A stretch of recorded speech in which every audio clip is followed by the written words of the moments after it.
Good morning, everybody. Dennis Engelbrecht with the Family Business Institute, the CEO Roundtable Program for Contractors. Digging deeper.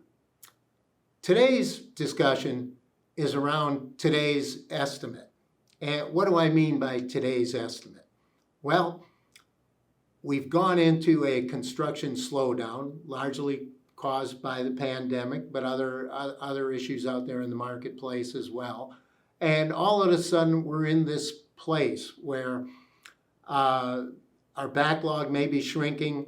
There are more bidders on each of the bid lists. Perhaps our record of winning bids is starting to go down. We may have had 7 straight seconds, or we haven't even sniffed winning a bid here lately.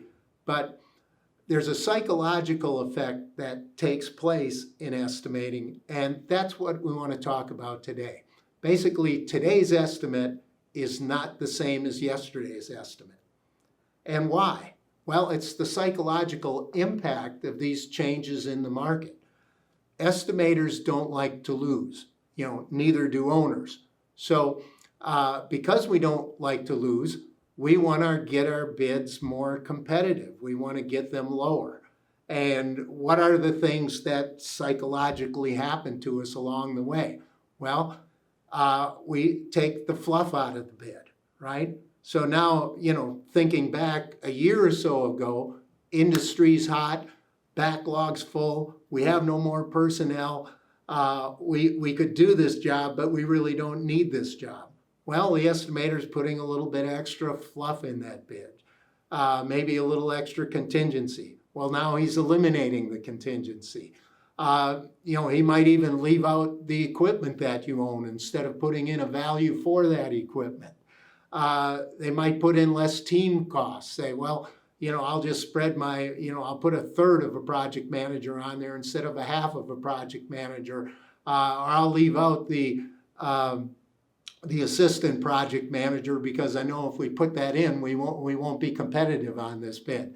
But we're planning on staffing it with an assistant project manager, right? Or because we're a little slower, we're actually going to use 3/4 of a project manager instead of 1/2 of a project manager.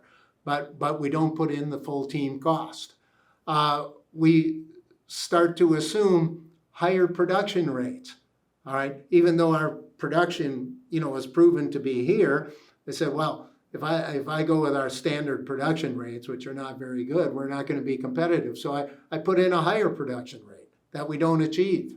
By some miracle, we're going to overperform on this project and succeed, right? And finally, then, the leaders swoop in and they lower the fee, so we can be competitive. On top of all these other things that the estimator's already done. Well, this is where it gets problematic.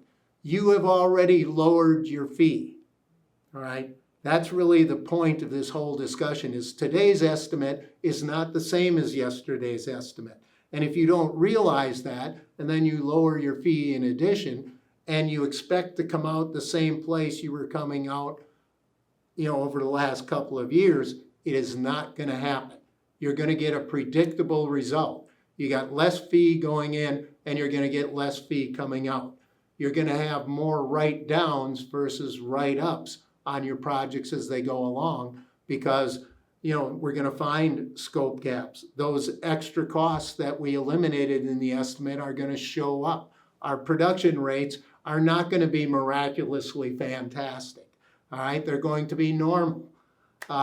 So as this project goes along, what we're going to find is we start having more project fade than project gain.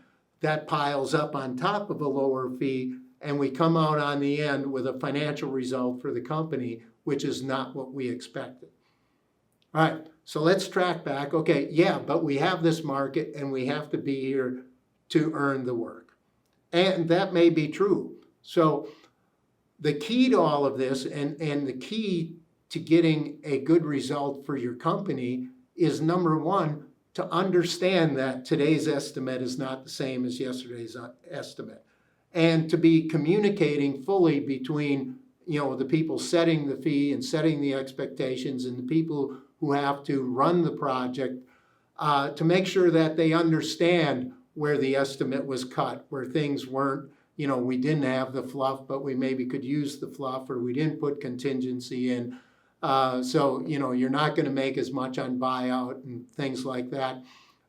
If everybody understands that going in, and that's the reality it takes to win the work, that's okay. But now, because we have a good perception going in, we don't have unrealistic expectations as we go along. We can plan for that. Now we know our bottom line on our projects is not going to be what it was. We can make an adjustment in overhead, or we can adjust our mindset to understand that this year's simply not going to be as profitable because the work's not going to be as profitable. And that's okay. We don't have to hit home runs every year in this business. It's cyclical. It goes up and down.